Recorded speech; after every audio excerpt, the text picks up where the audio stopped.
तो दोस्तों, आज हम खड़े हैं इस 200 साल पुरानी हवेली में। कहते हैं रात के 12 बजते ही यहाँ कुछ अजीब होता है। आज सच्चाई आपके सामने होगी, लाइव। इतनी इज्जत मत कर भाई, अगर सच में कुछ हो गया तो।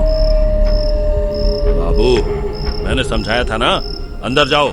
घड़ी की सुई 12 पर पहुंचने वाली है, अब भी वक्त है। कमरे में चले जाओ।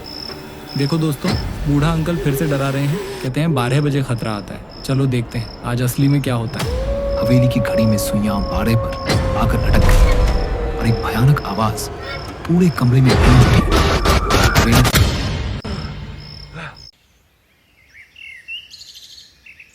अरे यार, हर वक्त फोन में ही घुसा रहता है तू, कभी बाहर का नजारा भी देख लिया कर। क्या करूं भाई, आजकल कंटेंट ही नहीं मिल रहा। जितना भी वीडियो बना रहा हूँ, एक भी वायरल नहीं हो रहा। छोड़ी ये सब यूट्यूब फुटूब, घर जा और पढ़ाई कर। नहीं यार, तुझे कोई बढ़िया सा लोकेशन पता है क्या? रात में शूट करेंगे, म्यूजिक भी डालेंगे, व्यूज तो धड़ाधड़ आएंगे और मज़ा ही मज़ा होगा। अरे मेरे पास एक लोकेशन तो है। मेरे गांव में एक पुरानी हवेली है, मैंने बचपन में देखी थी, लेकिन आज तक गया नहीं वहाँ। क्या बात कर रहा है? सुन, ये तो एकदम जैकपॉट लोकेशन है। अब देख कैसे व्यूज आसमान सोएंगे। नहीं भाई, मैं नहीं जाऊँगा। वो जगह बहुत डरावनी है। दादाजी ने उसके बारे में बहुत डरावनी कहानियाँ सुनाई थी। अरे कल ही चलते हैं, बहुत व्यूज आएंगे। चल भाई, एक दिन घूम के आते हैं, मज़ा ही आ जाएगा। हाँ भाई चल, क्या करूँ, मन तो मेरा नहीं है, लेकिन तू बोल रहा है तो मानना ही पड़ेगा। दोस्ती भी तो आखिर निभानी है। ये हुई ना मर्दों वाली बात। चल अब देखता हूँ क्या होता है। तो फिर बोल, अगली ट्रेन कल कितने बजे है? कितने बजे हमें निकलना होगा?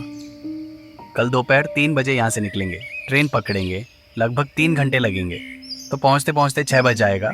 और हाँ, थोड़ा अंधेरा भी हो जाएगा। तो डर मत, मैं हूं ना। चल निकलते हैं, आज रात में ही पैकिंग कर लेते हैं। कैमरा, ट्राइपॉड, शूटिंग की सब चीज़ अच्छे से पैक कर लेना। कल सफ़र शुरू करेंगे।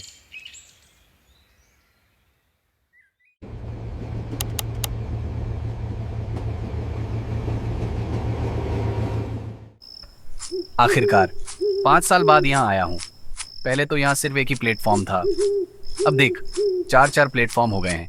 सब कुछ इतना नया लग रहा है कि पहचानने में भी मुश्किल हो रही है, मानो पूरा स्टेशन ही बदल गया हो। सच में मेरे लिए तो सब कुछ बिल्कुल नया है। पहली बार इस स्टेशन पर आया हूँ और यार माहौल ही अलग लग रहा है।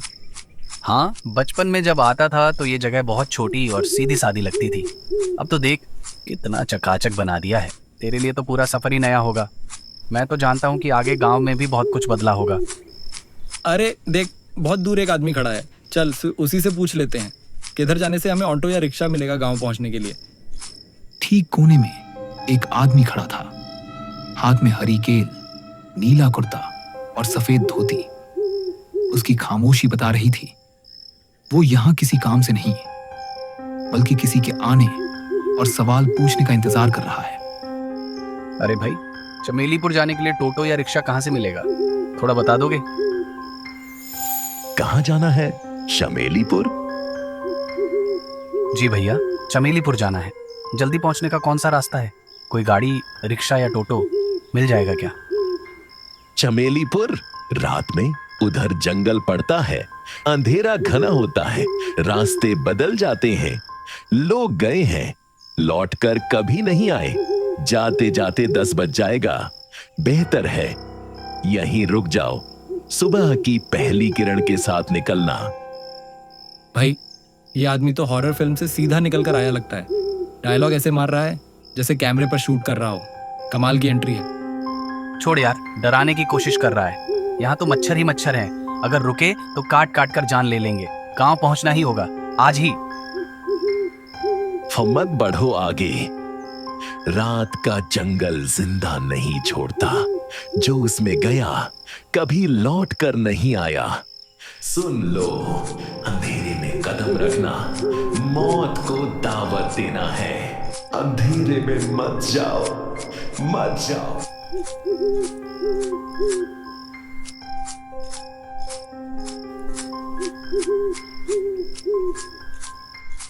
अरे भाई, अच्छा हुआ तू जल्दी आ गया, नहीं तो वो आदमी तो हमारा पूरा दिमाग खा जाता। आज तो जैसे रोक कर बकबक करने की कसम खा रखी थी। अरे देख, सामने ऑटो खड़ा है। फाइनली ऑटो मिल गया। अरे ऑटो तो खड़ा है लेकिन ड्राइवर कहीं दिख ही नहीं रहा। छोड़ यार, कहीं नशा करके कहीं लेटा पड़ा होगा।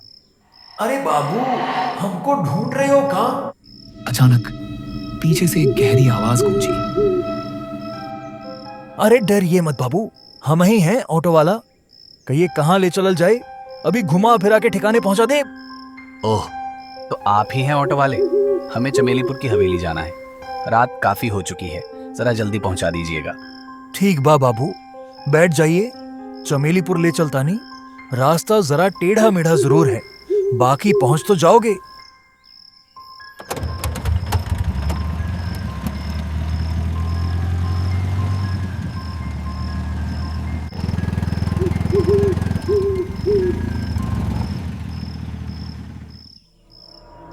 यही है चमेलीपुर की हवेली, जिसके आसपास जाने से भी गांव वाले कतराते हैं। कहते हैं इसके अंदर कुछ ऐसा है जो आज तक किसी ने देखा तो है पर जिंदा लौट नहीं सका। कबीर और समीर जैसे ही दरवाजे पर पहुंचे, दरवाजा अचानक किर्र की आवाज के साथ खुल गया। अंदर से झुंड भर चमगादड़ उड़ पड़े। क्या हवेली उन्हें अंदर बुला रही है? तभी अंदर एक बूढ़ा आदमी नजर आया, हाथ में जलती हरिकेन लिए। चेहरे पर रहस्यमय सन्नाटा था, जैसे वो जानता हो कि कोई आने वाला है। ये कैसे हो सकता है? दादाजी ने तो कहा था इस हवेली में कोई नहीं रहता। फिर ये आदमी यहाँ क्या कर रहा है? आओ बाबू, देर मत करो, अंदर आओ। मैं तुम्हारे लिए कमरा दिखा देता हूँ। अरे वाह भाई, तूने तो कहा था यहाँ कोई नहीं रहता, लेकिन ये तो बढ़िया हुआ, कम से कम रहने की जगह तो मिल गई। नहीं भाई, मैं नहीं जानता ये कौन है।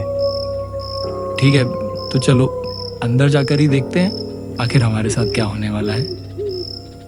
जल्दी आइए बाबू, अंधेरा बढ़ रहा है, रात गहरी हो रही है। अंदर आइए, मैं आपको आपका कमरा दिखा देता हूँ, जल्दी। यह आदमी कौन था और इस हवेली के अंदर छुपा क्या राज है?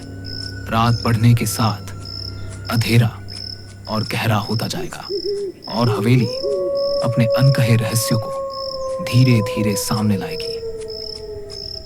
घर के अंदर आते ही देखा एक बड़ा सा बिस्तर था, जिसके ऊपर का कपड़ा यूं फटा था जैसे बरसों से किसी ने छुआ ही ना हो। एक बड़ी सी खिड़की थी जिसमें से चांद की रोशनी अंदर आ रही थी। दीवारें जगह जगह से फट चुकी थी। ऊपर लोहे का एक चमकदार झुमका लटक रहा था। बाबू, बिस्तर पर बैठिए, मैं अभी आपके लिए गर्मा गर्म खाना लेकर आता हूँ। भाई, ये कैसे हो सकता है? इतने सालों से ये हवेली सुनसान थी। दादाजी तो हमेशा कहते थे कि यहाँ कोई नहीं रहता। फिर ये बूढ़ा आदमी कहाँ से आया और इतने चुपचाप, जैसे पहले से यहाँ मौजूद हो? अरे भाई, हमें क्या फर्क पड़ता है? देख, हमें तो एक जगह मिल गई ठहरने की। और यार, ये जगह सोच, अगर मैं इसे अपने व्लॉग में दिखाऊं तो कितने लोग देखेंगे। ये जो पुरानी हवेली की दीवारें, फटे पर्दे और वो झुमका, सब शूट करने लायक है। पर भाई, गांव वाले कहते हैं कि ये कहानियां झूठ नहीं होती। और ये जगह कुछ तो है, सच में अजीब लग रही है। हर खटखट, हर फुसफुसाहट, जैसे किसी की नजर हम पर है। और अगर सच में कुछ असामान्य हुआ तो? तू तो पूरा डरपोक निकला यार। अरे ये सब मैंने 1000 बार सुना है। भूत प्रेत, आत्माएं, सब डराने के लिए बनाई गई कहानियां हैं। देख लेना, कुछ भी होने वाला नहीं। और सच कहूँ, ये तो हमारी लाइव स्टोरी का सबसे मजेदार हिस्सा बनने वाला है। लेकिन सुन, क्या तुझे नहीं लगता ये हवेली बहुत शांत है? जैसे हर दीवार, हर कोना कुछ छुपा रहा हो। यही तो मजा है, डर के बिना क्या रोमांच। चल, थोड़ी देर में हम पूरे कमरे का टूर करेंगे और सब रिकॉर्ड करेंगे। तभी हमने देखा बूढ़ा आदमी कब का खाना लेकर आ चुका था। लो बाबू, खाना खा लो। और सुनो, रात में कमरे से बाहर मत निकलना, खास तौर पर 12 बजे के बाद। कोई भी जरूरत हो तो मुझे पुकार लेना, मैं आ जाऊंगा। पर बाहर मत निकलना, नहीं तो कुछ भी हो सकता है। आखिर बूढ़ा आदमी ऐसा क्यों कह रहा है कि 12 बजे के बाद बाहर मत निकलना? और आखिर 12 बजे के बाद यहाँ क्या होता है? पर भाई आखिर बूढ़ा आदमी 12 बजे के बाद बाहर ना निकलने को क्यों कह रहा है? यहाँ क्या होता होगा उस समय? होगा भी तो क्या होगा, हमारा ही फायदा होगा। हम वीडियो बना लेंगे, व्यूज ही व्यूज आएंगे। अब सिर्फ 12 बजे का इंतजार है। और ऐसे ही दोनों दोस्त डर और जिज्ञासा के बीच बस 12 बजे की घड़ी की सुइयों का इंतजार करने लगते हैं।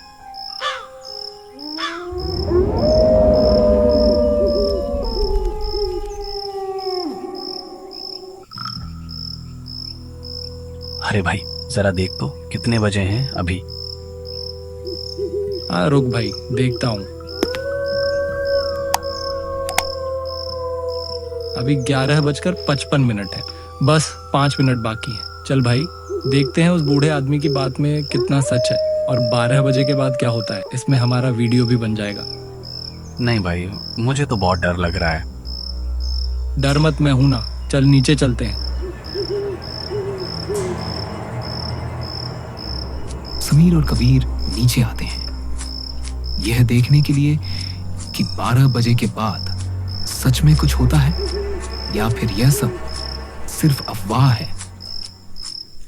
तो दोस्तों, आज हम खड़े हैं इस 200 साल पुरानी हवेली में। कहते हैं रात के 12 बजते ही यहाँ कुछ अजीब होता है। आज सच्चाई आपके सामने होगी, लाइव। इतनी जिद मत कर भाई, अगर सच में कुछ हो गया तो? बाबू, मैंने समझाया था ना, अंदर जाओ। घड़ी की सुई 12 पर पहुंचने वाली है। अब भी वक्त है, कमरे में चले जाओ। देखो दोस्तों, बूढ़ा अंकल फिर से डरा रहे हैं। कहते हैं 12 बजे खतरा आता है। चलो देखते हैं आज असली में क्या होता है।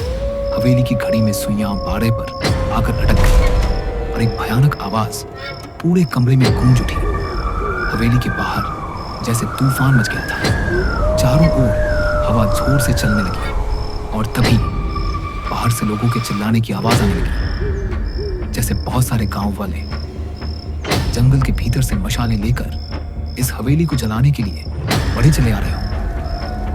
अरे भाई, इतनी भयंकर आवाज कहाँ से आ रही है? लगता है हवेली के बाहर कुछ हो रहा है। हाँ भाई, मुझे भी सुनाई दे रहा है। इतनी भीड़ कहाँ से आ गई?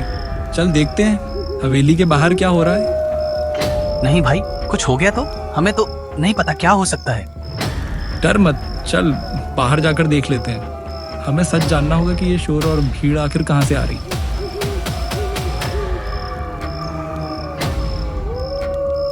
समीर और कबीर हवेली के बाहर दरवाजे पर खड़े थे। पीछे से गांव वाले मशाल लेकर अंदर घुसने की कोशिश कर रहे थे। दोनों वहीं कुचलकर बेहोश हो गए।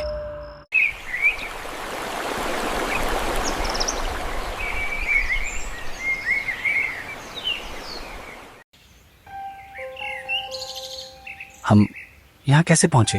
हमारे साथ क्या हुआ था रात में? बेटा, कल रात तुम दोनों हवेली के दरवाजे पर बेहोश पड़े थे। मैं ही तुम्हें अंदर लाया। लेकिन बाबा, इस हवेली में ऐसा क्या होता है जो हर रात 12 बजे कुछ ना कुछ होता है? बाबू, आज से कई साल पहले इस हवेली में एक जमींदार रहता था। क्रूर, निर्दयी, गांव वालों की जमीन हड़प लेता, विरोध करने वालों के घर जलवा देता। एक रात गांव वाले बगावत पर उतर आए। सैकड़ों मशाले लेकर इस हवेली पर टूट पड़े। उन्होंने पूरी हवेली को आग के हवाले कर दिया और उसी आग में जमींदार भी जलकर राख हो गया। लेकिन उस रात जितनी आत्माएं मरी, उनका रक्त, उनकी चीखें इस हवेली की दीवारों में कैद हो गई।